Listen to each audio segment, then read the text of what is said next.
ఆస్తి పంపకాల విషయంలో కుమార్తెలకు ఓ తండ్రికి మధ్య చిన్నపాటి గొడవ జరిగింది. దీంతో విసిగిపోయిన ఆయన 4 కోట్ల రూపాయల విలువైన ఆస్తి పత్రాలను ఆలయ హుండీలో వేశాడు. అయితే ఆ పత్రాలను ఇవ్వాలంటూ ఆలయ అధికారులను అడగ్గా విరాళంగా ఇచ్చిన ఆస్తులను తిరిగి ఇవ్వటం కుదరదని నిబంధనల ప్రకారం జాయింట్ కమిషనర్ కార్యాలయంలో పత్రాలు అప్పగిస్తామని ఆలయ అధికారులు తేల్చి చెప్పారు. అయితే ఇంతకు ఆ ఆస్తి ఆ అమ్మాయిలకు దక్కుతుందా లేక అమ్మవారికి చెందుతుందా? దీనిపై న్యాయస్థానం ఏం తేల్చబోతోంది? ప్రస్తుతం ఇదే తమిళనాడులో హాట్ టాపిక్గా మారింది.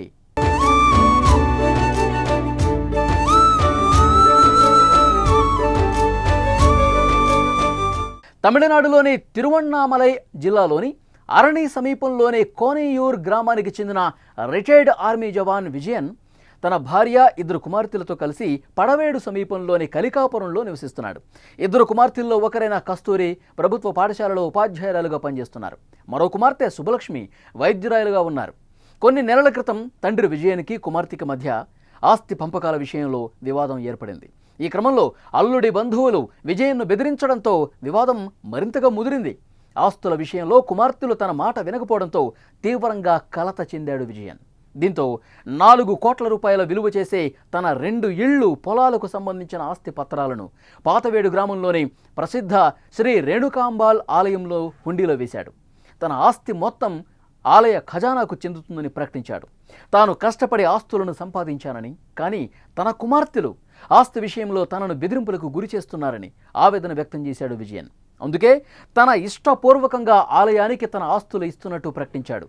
అయితే ఈ విషయం తెలుసుకున్న విజయన్ కుమార్తెలు తమ తండ్రి హుండీలో వేసిన ఆస్తి పత్రాలు తమకు ఇవ్వాలంటూ ఆలయ అధికారులను సంప్రదించారు.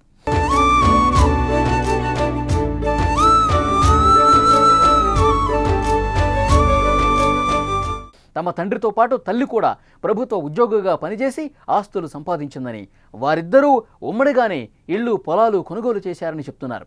తమ తండ్రి మానసిక పరిస్థితి సరిగా లేకపోవడం వల్లే ఆలయ ఖజానాకు తమ ఆస్తులు ఇచ్చారని చెప్పారు. తిరిగి వాటిని తమకు ఇవ్వాలంటూ తమ భర్తలతో కలిసి అధికారులతో వాగ్వాదానికి దిగారు.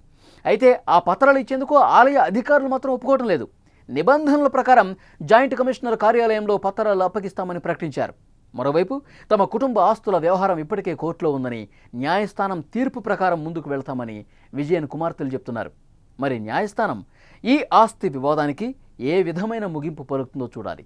ఏది ఏమైనా కుమార్తెలపై కోపంతో ఆలయానికి 4 కోట్ల రూపాయల ఆస్తులు రాసిచ్చిన వ్యవహారం తమిళనాడు రాష్ట్ర వ్యాప్తంగా ఇప్పుడు చర్చనీయాంశమైంది.